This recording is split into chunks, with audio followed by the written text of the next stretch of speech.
अंतर्मनाचा वेध घेणारे news channel star city one. राज्यातील आणि देशातील राजकीय घडामोडी पाहण्यासाठी आणि इतरही बातम्या पाहण्यासाठी सबस्क्राइब करा स्टार सिटी वन।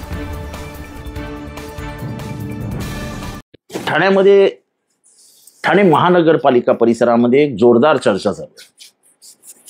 2300 कोटी रुपयाचे एक टेंडर निघतंय, कचरा उचलणे व वाहतूक करणे आणि असेच काहीतरी वेगवेगळी नावं दिली आहेत त्याला। बेसिक कचरा उचलणे। मला प्रश्न एवढा आहे, 2300 कोटी रुपयाचं टेंडर काढा, टाकणार कुठे ते सांगा। आम्ही बोंबलतोय, डम्पिंग ग्राउंड कुठे, डम्पिंग ग्राउंड कुठे, डम्पिंग ग्राउंड कुठे।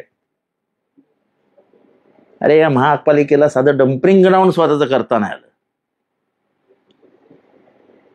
अरे आता प्रधानमंत्री सांगतात तुमच्या घरात शौचालय हवं, कशासाठी हवं?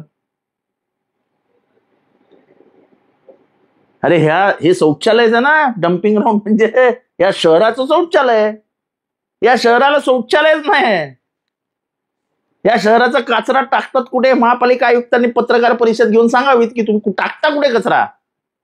कधी ह्याच्या शेतात टाक, कधी त्याच्या शेतात टाक, आणि मग गरजवंत आमच्यासारखे असतात, मग ते सांगतात साहेब ही जमीन घ्या, माझा मित्राची टाका तिथे। कायद्यानुसार गुन्हा आहे, याच्यात महानगरपालिकेला आयुक्ताला कधीतरी जेलमध्ये जावं लागेल।